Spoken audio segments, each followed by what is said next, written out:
सिर्फ और सिर्फ आरएसएस और बीजेपी को कोसने के लिए है।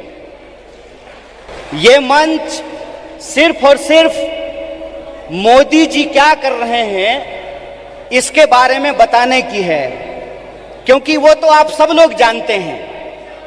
वो आप सब लोग इसलिए जानते हैं कि इस विपरीत परिस्थिति में भी वह पथ क्या, पथिक कुशलता क्या, जिस पथ में बिखरे सूल ना हो, नाविक की धैर्य परीक्षा क्या, जब धाराएं प्रतिकूल ना हो। इस दौर में भी कोई इंसान अगर भारतीय राष्ट्रीय कांग्रेस का झंडा उठाए हुए है, इस दौर में भी कोई नौजवान अगर यूथ कांग्रेस का झंडा उठाए हुए है, इस दौर में भी अगर कोई विद्यार्थी एनएसयूआई का झंडा उठाए हुए है, इसका मतलब वो सत्ता के लिए नहीं, सत्य के लिए संघर्ष कर रहा है। इस बात को हमको याद रखना चाहिए। इसलिए बीजेपी क्या है, मोदी जी क्या हैं, आरएसएस क्या है, मैं इन चीजों पे अपना वक्त जाया नहीं करना चाहता हूं, क्योंकि हमारे वरिष्ठ नेताओं ने, हमारे वरिष्ठ साथियों ने, हमारे वरिष्ठ कार्यकर्ताओं ने इस बात को बखूबी समझा दिया है। वो क्या कर रहे हैं ये हम जानते हैं। हमको ये समझना होगा कि हमको क्या करना है। आज जब हम इस कार्यक्रम में शामिल हो रहे हैं, जिस कार्यक्रम का नाम है बेहतर भारत की बुनियाद, तो हमारा फोकस इस बात पे होना चाहिए कि यूथ कांग्रेस का कार्यकर्ता होने के नाते, भारतीय राष्ट्रीय कांग्रेस का कार्यकर्ता होने के नाते, एनएसयूआई का कार्यकर्ता होने के नाते, सेवा दल का कार्यकर्ता होने के नाते, महिला कांग्रेस का कार्यकर्ता होने के नाते, इंटक का कांग्रेस कार्यकर्ता होने के नाते, किसान सभा का कार्यकर्ता होने के नाते हम इस देश की बुनियाद के लिए क्या करना चाहते हैं। इसीलिए आपको अपनी जिम्मेवारी समझनी पड़ेगी। कितना गंभीर दायित्व आपके कंधे पे है, इस बात को आपको समझना पड़ेगा। आज देश की बागडोर पंडित जवाहरलाल नेहरू के हाथ में नहीं है कि जिन्होंने किताब लिखी थी डिस्कवरी ऑफ इंडिया। आज देश की बागडोर डॉक्टर बाबा साहब भीमराव अंबेडकर के हाथ में नहीं है, जो विदेश पढ़ करके आए थे और इस देश की ड्राफ्टिंग कमेटी में कॉन्स्टिट्यूशन को लिखने का काम किया, बनाने का काम किया। आज देश की बागडोर 23 साल की उम्र में हंसते हंसते फांसी के फंदे पे झूल जाने वाले शहीद आजम भगत सिंह के हाथ में नहीं है। आज देश की बागडोर एक ऐसे इंसान के हाथ में है जो अपनी पत्नी की जिम्मेवारी ना उठाया हो, वो देश की जिम्मेवारी उठाएगा। बताइए, आज देश की बागडोर एक ऐसे हाथ में है जो कहता है कि पीएफआई के नाम में भी इंडिया है। मतलब कुत्ता को भी 4 पैर होता है, गधा को भी 4 पैर होता है, इसलिए सारे गधे कुत्ते हैं।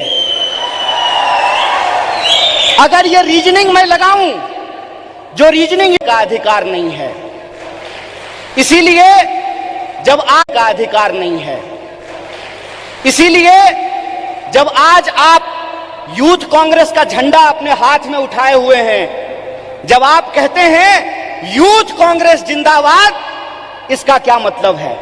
इसका मतलब यह है कि जिस देश की 55% आबादी नौजवान हो, जिस देश में दुनिया का हर 5वां युवक भारतीय हो, जिस देश में 45 साल में सबसे ज्यादा बेरोजगारी हो, और जिस देश में जिस दिन कारगिल विजय दिवस मनाया जा रहा था, उससे ठीक कुछ दिन पहले कारगिल में लड़ने वाले शहीदों के परिवार के साथ कैसी नग्नता की गई है, ये वीडियो आप लोगों ने देखा है। इसीलिए आप अपनी जिम्मेवारी को समझिए। आप इस गंभीर समय में जो आपकी भूमिका है उसको आपको समझने पड़ेगी।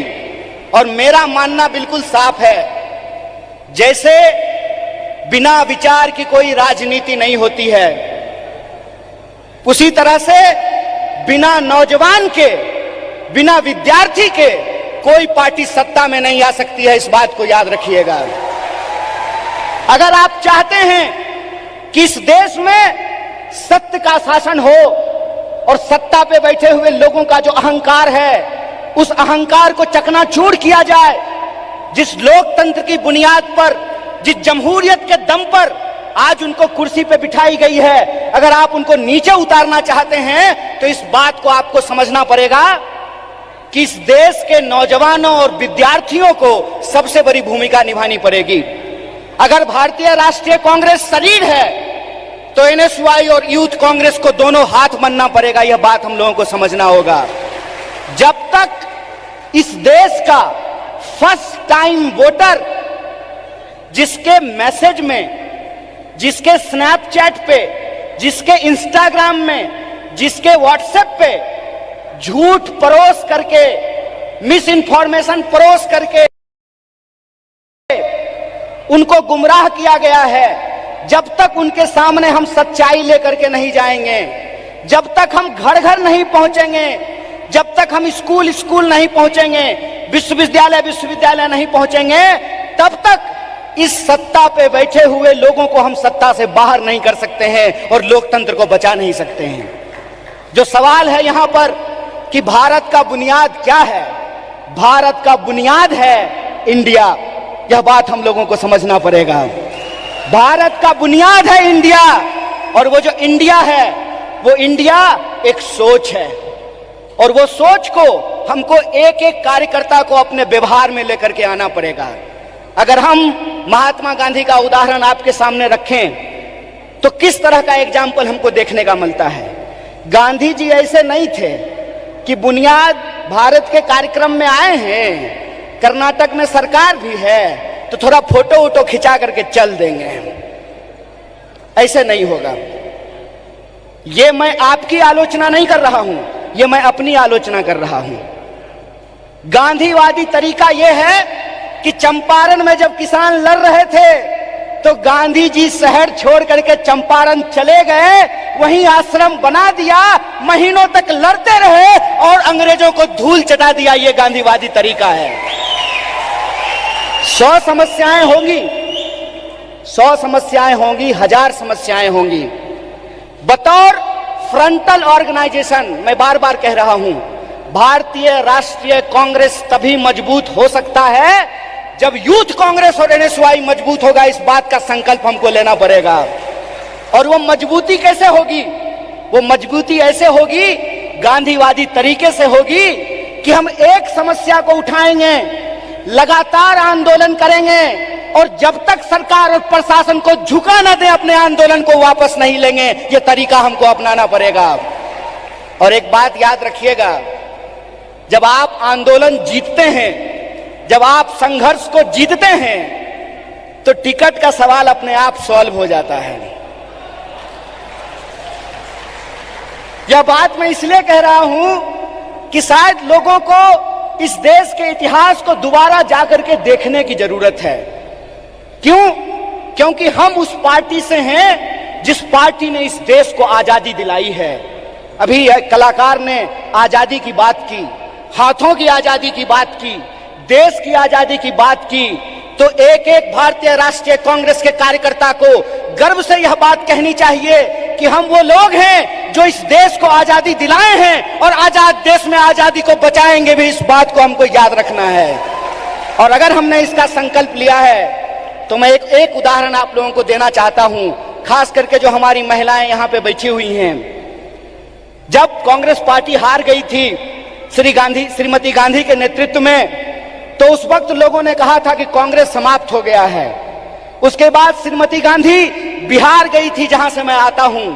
वहां पे एक नरसंहार हुआ था और श्रीमती गांधी हाथी पे बैठ करके गई थी शोषितों से मिलने के लिए, उन नरसंहार के जो पीड़ित थे उन परिवारों से मिलने के लिए, और उनके धर्मनिरपेक्ष और लोकतांत्रिक गणराज्य बना करके रखना चाहते हैं। इसीलिए जब ये विचारधारा हमारे पास है, इस देश को आजादी दिलाने का इतिहास हमारे पास है, और आज के वक्त में हमको गर्व से यह बात कहना चाहिए कि हम मल्लिकार्जुन खड़गे के सिपाही हैं, हमको गर्व से यह बात कहना चाहिए कि हम राहुल गांधी के सिपाही हैं, क्योंकि राहुल गांधी ने कहा है डरो मत, और उनको डरने की जरूरत नहीं है जो किसी के खिलाफ गलत नहीं किए हैं। उनको डरने की जरूरत नहीं है जो झूठ बोलते हैं। जो झूठ बोलते हैं वो डरें, जो सत्य पर चलते हैं उनको डरने की जरूरत नहीं है। एक निडर सिपाही की तरह जिस तरह से माननीय राहुल गांधी जी विपक्ष की मुखर आवाज बने हैं, उस आवाज को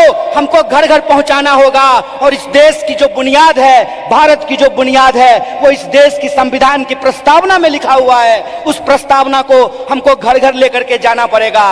कई बार कार्यकर्ता आकर के हमसे सवाल पूछते हैं कि हमको वैचारिक कार्यकर्ता नहीं मिल रहा है। साहब, गांधीवादी एक तरीका है कि सत्य को किसी गवाही की जरूरत नहीं होती है, और गांधीवादी तरीका यह होता है कि आपको बोलने की जरूरत नहीं है, एक्शन ही आपका कम्युनिकेशन होना चाहिए। आपके एक्शन में वो सारी बातें दिखनी चाहिए।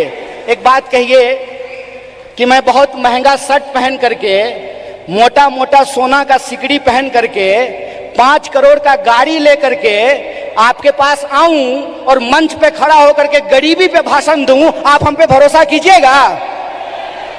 एक्शन ही कम्युनिकेशन होता है। हमको अपने एक्शन को अपना कम्युनिकेशन बनाना पड़ेगा, और हमारा कम्युनिकेशन बिल्कुल साफ है। हमारा कम्युनिकेशन बिल्कुल साफ है कि यह देश सबका था, सबका है और सबका रहेगा। यह हमारा संकल्प है। हमारा संकल्प है कि इस देश में पैदा होने वाला कोई भी व्यक्ति, चाहे उसकी जाति कुछ भी हो, इस देश में पैदा होने वाला कोई भी इंसान, चाहे उसका लिंग कुछ भी हो, इस देश में पैदा होने वाला कोई भी मनुष्य, चाहे उसका धर्म कुछ भी हो, वो इस देश का नागरिक है। और नागरिक होने का मतलब होता है कि राजा का बेटा राजा नहीं बनेगा। लोकतंत्र में वोट से तय होगा कि हमारा शासक कौन बनेगा।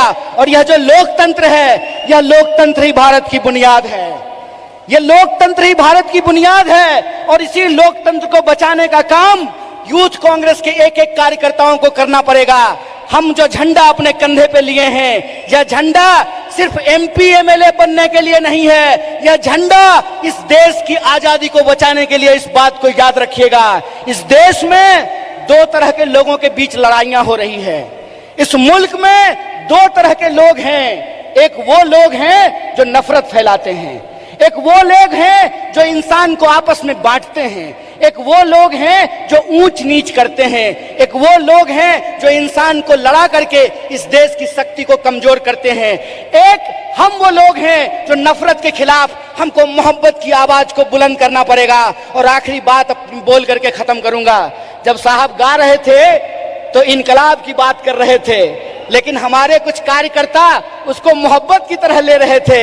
तो आखिरी बात बोल करके खत्म करूंगा कि जो नौजवान इश्क नहीं करता वो इनकलाब भी नहीं कर सकता है। जो इंसान मोहब्बत नहीं कर सकता वो परिवर्तन भी नहीं कर सकता है। हम इश्क करेंगे, नफरत को हराएंगे, संविधान की आवाज को बुलंद करके इनकलाब लेकर के आएंगे, और हम उस रास्ते पे चलेंगे जिस रास्ते पे महात्मा गांधी ने चला और एकता का संदेश दिया। हम उस रास्ते पे चलेंगे जिस पर पंडित जवाहरलाल नेहरू ने चला और साहस का परिचय दिया। हम उस रास्ते पर चलेंगे जिस पर डॉक्टर बाबा साहब भीमराव अंबेडकर चले और समानता का बात किया।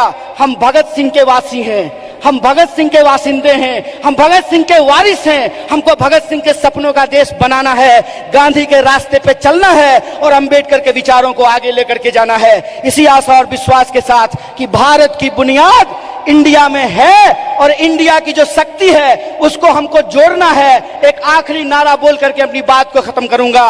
मैं विद्यार्थियों के कार्यक्रम में कहता हूं, जुड़ेगा विद्यार्थी, जुड़ेगा विद्यार्थी, जुड़ेगा विद्यार्थी, उसी तरह से जुड़ेगा नौजवान, जुड़ेगा नौजवान, जुड़ेगा नौजवान, जीतेगा इंडिया। इसी आशा और विश्वास के साथ एक बार फिर से यूथ कांग्रेस की पूरी टीम को एनएसयूआई की तरफ से बधाई देते हुए अपनी बात को खत्म करूंगा। शुक्रिया। इनकलाब जिंदाबाद। जय हिंद, जय भारत, जय कांग्रेस।